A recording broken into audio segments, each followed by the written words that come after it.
दोस्तों, जिंदगी से जुड़ी कहानियों के चैनल में आप सभी का स्वागत है। आइए आज सुनते हैं पूनम अहमद जी की लिखी कहानी बॉबी। राहुल और तनु ने बात तो गंभीरतापूर्वक करनी शुरू की थी, पर जैसे जैसे दोनों के स्वर ऊंचे होते जा रहे थे, वहीं पास बैठी उनकी प्यारी गोल्डन रिट्रीवर बॉबी कभी राहुल का मुंह देखती, कभी तनु का। बॉबी का मन तो हो रहा था कि दोनों अपना यह झगड़ा खत्म करें और उससे खेलना शुरू करें, उसे बाहर घुमा लाएं। बॉबी उनकी लड़ाई से बहुत दुखी हो रही थी। उसने अपने मुंह से आवाज़ निकाल ही दी तो दोनों का ध्यान बॉबी की तरफ गया। दोनों उसे अपनी गोद में लेने के लिए झुके और मेरी बॉबी, मेरा बच्चा कहकर दोनों ने ही उसे जैसे ही छुआ, दोनों के हाथ भी एक दूसरे से टकरा गए। दोनों ने एक दूसरे को घूरा। राहुल ने पूछा, बॉबी को तुम बाहर लेकर जा रही हो या मैं लेके जाऊं?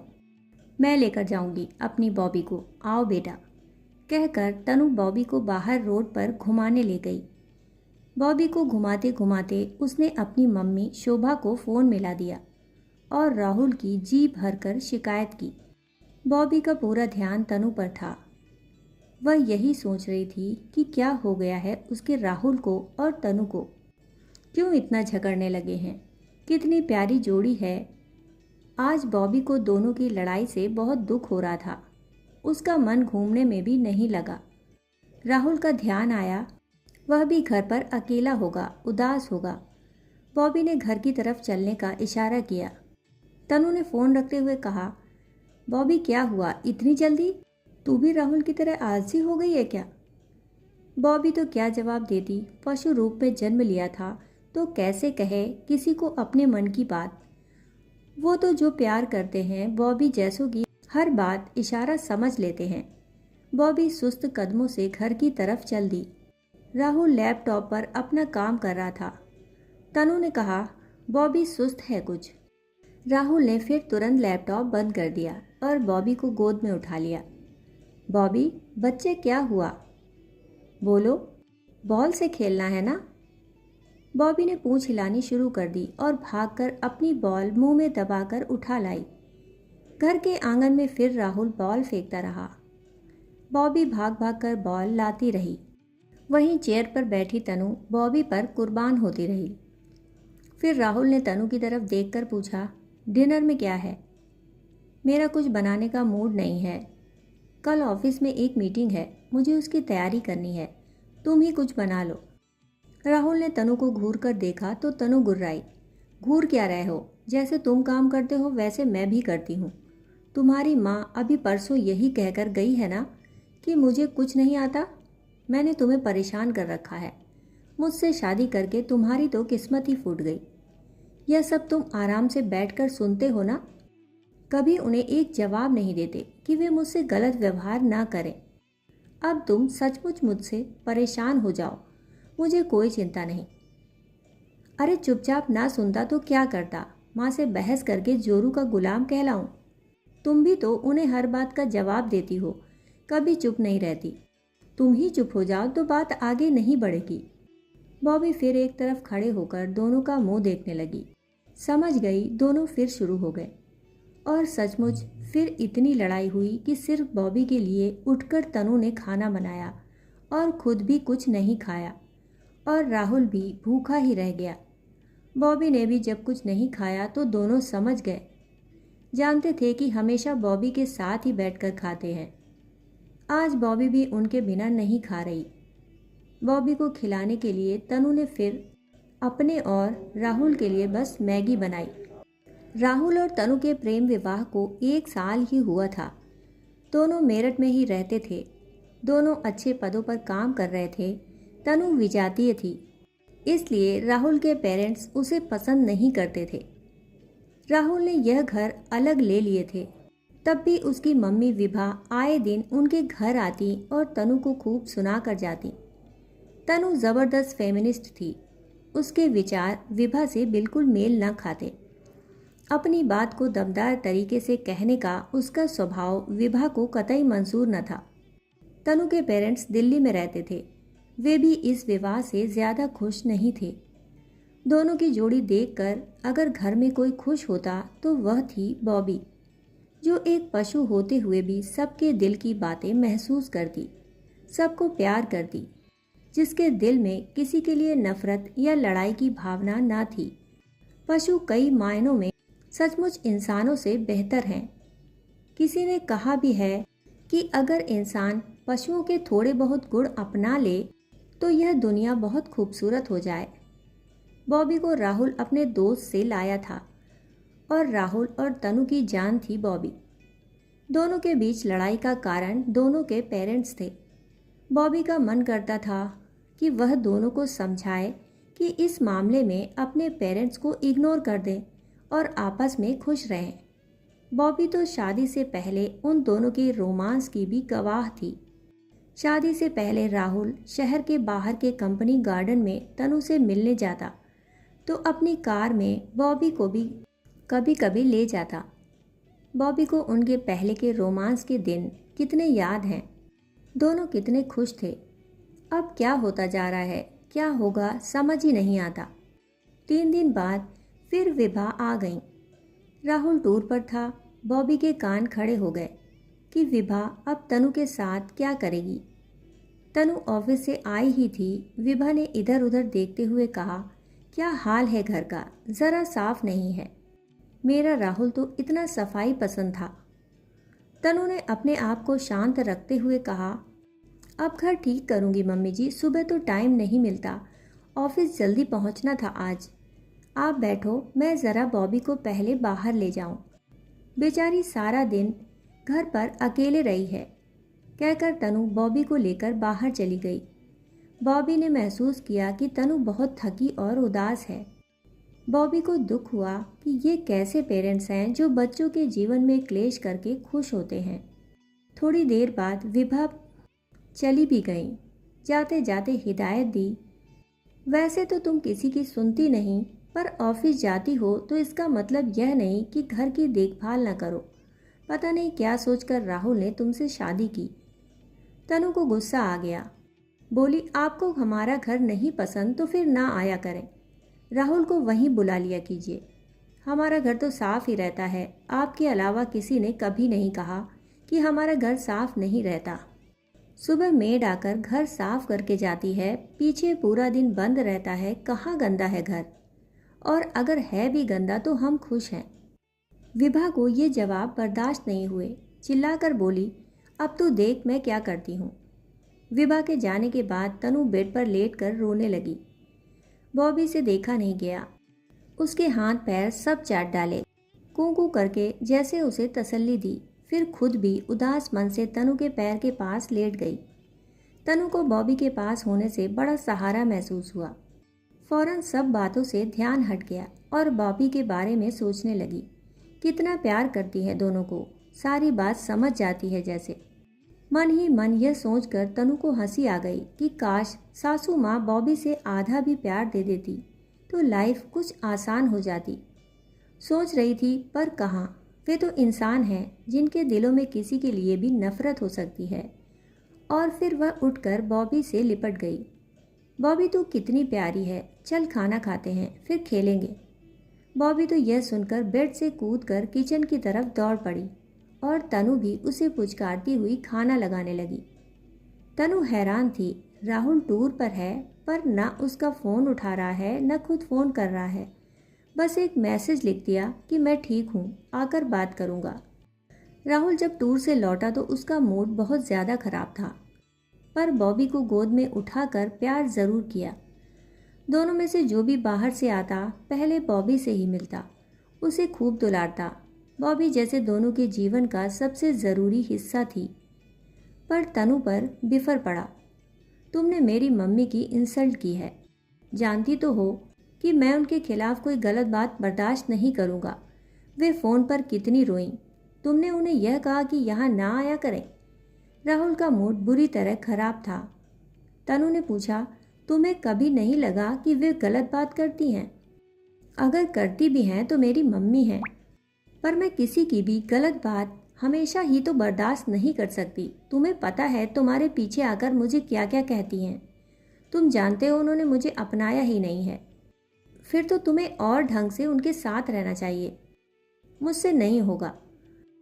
तो मैं भी ऐसे नहीं रह सकता कि मेरी मम्मी यहाँ आकर दुखी हों। ठीक है, मैं अभी चली जाती हूँ, कहकर तनु भी गुस्से में अपना बैग उठाकर उसमें कपड़े ठूसने लगी तो बॉबी भौंकी। उस पर ध्यान गया तो तनु बॉबी से लिपट कर रोने लगी। चल बॉबी, कहीं और रहेंगे, यहाँ माँ बेटों को रहने देते हैं। राहुल गुस्से से बोला, बॉबी क्यों जाएगी कहीं, यह मेरी बॉबी है। नहीं, बॉबी को मैं ले जाऊंगी, मैं इसके बिना नहीं रह सकती। जैसे मेरे बिना रहने जा रही हो, इसके बिना भी रह लेना। नहीं, बॉबी को लेकर जाऊंगी, कम से कम ये तुम्हारी माँ की तरह मुझसे चिढ़ती तो नहीं। इस घर से 1 मील दूर ही तनु का एक छोटा सा घर था जिसमें वह शादी से पहले रहती थी। वैसे तो शादी होते ही तनु ने उसे किराए पर दे दिया था, पर इन दिनों वह घर खाली था। राहुल भी जानता था कि तनु वहीं जा सकती है। वह सोच रहा था कि अभी आ जाएगी जब अपनी गलती महसूस होगी। बॉबी कभी राहुल की जीन्स खींचती, कभी तनु का बैग पकड़ती, पर निरी सी और कुछ कर नहीं पाई। मायूस आंखों के आगे दो प्यार करने वालों को अलग होते देखती रही और तनु के पीछे पीछे चलकर उसके साथ जाने लगी तो राहुल ने आवाज़ दी, बॉबी आओ इधर, नहीं जाना है। बॉबी राहुल के पास वापस मुड़ गई। तनु ने पलटकर राहुल को देखा तो वह तनु की तरफ अकड़कर विजयी भाव से देखने लगा। तनु अकेली चली गई, पर उस रात जब बॉबी ने कुछ भी नहीं खाया, गेट के पास बैठकर अजीब अजीब सी आवाज़ें निकालने लगी तो राहुल उसे अपने साथ बेड पर लिटाकर उससे खेलने लगा, पर बॉबी चुपचाप बैठी रही। राहुल खाना खाने बैठा तो बॉबी ने उसकी तरफ देखा भी नहीं और गेट के पास जाकर भौंकने लगी। राहुल ने उठकर गेट खोल दिया तो सीधे तनु के घर जाकर जोर जोर से भौंकने लगी। बॉबी इस घर को खूब पहचानती थी। तनु ने उसे आया देखा तो खुशी के मारे उसकी आंखें भर आईं, उसे गोद में उठा लिया, खूब प्यार किया। बॉबी भी उसकी गोद से उतरने को तैयार न थी। तनु बहुत खुश हुई। उसने अपने लिए अभी बाहर से खाना मंगाया था। खाना भी आ गया तो उसने बॉबी को अपने साथ खिलाया। खाना खाकर तनु के साथ टाइम बिताकर बॉबी अपने आप राहुल के पास आ गई और आराम से ज़मीन पर नीचे अपने बेड पर लेट गई। राहुल और तनु को यह अंदाज़ा तो बिल्कुल नहीं था कि इस बात पर आपस का झगड़ा इतना बढ़ जाएगा कि तलाक की नौबत आ जाएगी, पर अब मामला गंभीर था। तनु के पेरेंट्स ने उसे थोड़ा एडजस्ट करने के लिए समझाया, पर तनु को बार बार सास के कटु ताने और राहुल का उनको कुछ भी न कहना अब सहन नहीं था। तलाक की बात भी विभा ने ही फ़ोन पर तनु से की। कहा, तुम्हारा गुजारा मेरे सीधे साधे बेटे के साथ होगा नहीं, उससे तलाक लो और उसे चैन से रहने दो। तनु ने कहा, मैं तैयार हूँ, कर लो अपने बेटे को आज़ाद। और विभा ने छल कपट से उन दोनों के बीच तलाक की प्रक्रिया शुरू करवा दी थी। राहुल के पिता थे नहीं, घर में माँ बहनों की जिदों का बोलबाला था। बॉबी दुखी थी, कभी एक घर से दूसरे घर भटकती रहती, दोनों का प्यार चाहिए था उसे। वह किसी बच्चे से कम नहीं थी। जैसे एक बच्चे को अपने माता पिता दोनों का साथ और प्यार चाहिए होता है, वही बॉबी को चाहिए था। और ये दोनों भी देख रहे थे कि बॉबी अब पहले की तरह खुश नहीं रहती। अपनी मनपसंद की चीज़ें भी छोड़कर दूसरे के पास पहुंच जाती है। पड़ोस के लोग भी बॉबी को खूब पसंद करते। आसपास वालों को राहुल और तनु के अलग अलग रहने की भनक मिल चुकी थी।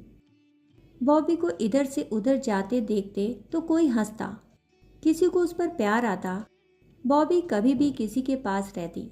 राहुल और तनु बॉबी से संबंधित बात और मैसेज ही फ़ोन पर करते। उनकी बात इस तरह की होती, बॉबी पहुंच गई है ना, उसने कुछ खाया था, कल उसे अपने पास रख लेना, मुझे देर होगी। ऐसा नहीं कि राहुल और तनु को एक दूसरे की याद ना आती। दिन तो दोनों का ऑफिस में बीत जाता, पर शाम और रातें कांटे न कटती। एक दूसरे के साथ बिताए हसीन पल, प्यारी मुस्कुराहटें, खिलखिलाहटें आंखों के आगे किसी फिल्म के दृश्यों से घूमते। पर बात इस तरह बढ़ गई थी कि जिस तरह कभी सोची भी नहीं थी। प्यार दिलों में आज भी था, पर दिलों में दरार आने से ईगो अब अपने पैर पसार चुकी थी। और इन दोनों की उदासी की गवाह थी बॉबी, जो एक मूक पशु होते हुए भी दोनों की भावनाओं को महसूस करती। एक रविवार तनु छत पर कपड़े सुखाकर सीढ़ियों से नीचे आ रही थी। अचानक उसका पैर फिसला और गिरते गिरते उसके मुंह से एक चीख निकली और वह गिरने पर बेहोश हो गई। बॉबी कूदती हुई उसके पास पहुंची, उसके पैर हाथ चाटे, भौंकी। तनु के शरीर में ज़रा भी हरकत नहीं हुई तो बॉबी को महसूस हुआ कि कुछ गलत हुआ है। अभी घर का गेट खुला हुआ था क्योंकि मेड अभी गई ही थी और तनु ऊपर छत पर थी। बॉबी ने राहुल की तरफ दौड़ लगा दी और राहुल को देखते ही लगातार भौंकना शुरू किया। पहले तो राहुल ने सोचा कि भूखी होगी, पर जब राहुल का हाथ हल्के से मुंह में दबाते हुए बॉबी ने बाहर चलने का इशारा किया तो वह चौंका। बॉबी उसे पकड़कर तनु की सीढ़ियों के पास ले गई जहां तनु बेहोश पड़ी थी। राहुल घबरा गया, फौरन तनु को गोद में उठाकर बेड पर लिटा दिया। राहुल ने फौरन गली के डॉक्टर को फ़ोन किया। डॉक्टर जल्दी ही आए, तनु का चेकअप किया, उसे इंजेक्शन दिया। तनु को कुछ चोटें आई थीं, पट्टी बांधी। अगले दिन आने के लिए कहकर डॉक्टर चले गए। तनु को जल्दी ही होश आया। आँख खुलते ही राहुल के हाथ में अपने हाथ पर और पास बैठी टुकुर टुकुर देखती बॉबी पर नज़र पड़ी। इतना ही कहा, क्या हुआ, तुम यहाँ? बॉबी बुलाकर लाई, तुम गिर गई थी, तुम्हारा ब्लड प्रेशर हाई चल रहा है, बताया क्यों नहीं? राहुल के हाथ में अपना हाथ, उसका कोमल स्पर्श, उसके चेहरे पर अपने लिए चिंता। तनु की आंखें भर आईं। कहा कुछ नहीं। राहुल ने ही फिर कहा, कुछ खाने के लिए है किचन में, तुम्हें दवाई देनी है। फिर तनु की कोहनी जहाँ पट्टी बंधी थी पर हाथ रखता हुआ बोला, दर्द है? हाँ। आओ बॉबी, मैडम के लिए कुछ खाने के लिए लाते हैं। बॉबी राहुल के पीछे लपक कर उठी, पर तनु ने कहा, आ जा बॉबी, मेरे पास रहो। फिर बॉबी तनु के पास आ दुबकी। राहुल हंसता हुआ किचन की तरफ चला गया। दोनों को लगा जैसे बीते दिनों में कुछ हुआ ही न था। दिलों में सोया प्यार जैसे जाग उठा था और ऐसा जागा था इस बार कि दोनों को लगा जैसे ऐसा तो बहुत समय बाद हुआ कि एक दूसरे को देखने के बाद जैसे जलते दिल पर शीतल जल की फुहार सी बरस गई थी। राहुल एक प्लेट में खाना लेकर आ गया, तनु को अपने हाथ से खिलाने लगा। बॉबी खुश होकर भौंकी, दोनों हंस दिए। तनु ने कहा, तुम भी खा लो। मेरा थोड़े ही बना होगा। राहुल इस समय थोड़े हंसी मजाक के मूड में आ गया था। तनु समझ गई कि सुलह का मौका मिला है। वह भी जी नहीं पा रही राहुल के बिना। उसने कहा, तुम कैसे खा रहे हो आजकल? मम्मी की तरफ जाता हूँ तो वहीं खा लेता हूँ, पर बॉबी की वजह से कुछ बनाना पड़ता है, क्योंकि तुम्हारी तरह बॉबी भी मम्मी को पसंद नहीं करती। वहाँ ले गया था तो मैडम ने भौंक भौंक कर सबकी नाक में दम कर दिया। घर आकर ही शांत हुई। ना वे इसे प्यार करते हैं, ना ये करती है, ना उन लोगों को पसंद करती है, पर मेरी तुम्हारी तो जान है ये, है ना? तनु ने एक ठंडी सांस लेकर कहा, जो इंसान से प्यार नहीं करते वे भला जानवरों से क्या प्यार करेंगे? अब राहुल ने सीरियस होकर कहा, ठीक कह रही हो। थोड़ी देर बाद राहुल ने मायूसी से कहा, चलूं, कोई प्रॉब्लम हो तो फ़ोन कर देना, कल मैं आऊँगा, डॉक्टर को एक बार दिखाना है। राहुल उठने लगा तो लेटी हुई तनु ने उसका हाथ पकड़कर चूम लिया। आंखों की कोरों से नमी बह गई। राहुल ने पल भर उसका उदास चेहरा देखा और झुककर उसके होंठ चूम लिए। उसके गाल सहलाते हुए कहा, सॉरी तनु, मैंने तुम्हारे साथ गलत बर्ताव किया। तनु ने उठने की कोशिश करते हुए राहुल के गले में बाहें डाल दी। राहुल ने उसे बाहों में भर लिया और अपने सीने से लगा लिया। बहुत से पल यूं ही गुजर गए। जीवन में आने वाले तूफान की दिशा देखते ही देखते बदल गई थी। अब बस प्यार का सागर लहरें मार रहा था। दोनों ने पास बैठी बॉबी को अपने बीच में लिटा लिया और दोनों उसे थैंक यू बॉबी हमारी जान कहते कहते उससे खेलने लगे थे। और बॉबी कभी राहुल के ऊपर कभी तनु के ऊपर कूद रही थी। अभी आप सुन रहे थे पूनम अहमद जी की लिखी कहानी बॉबी।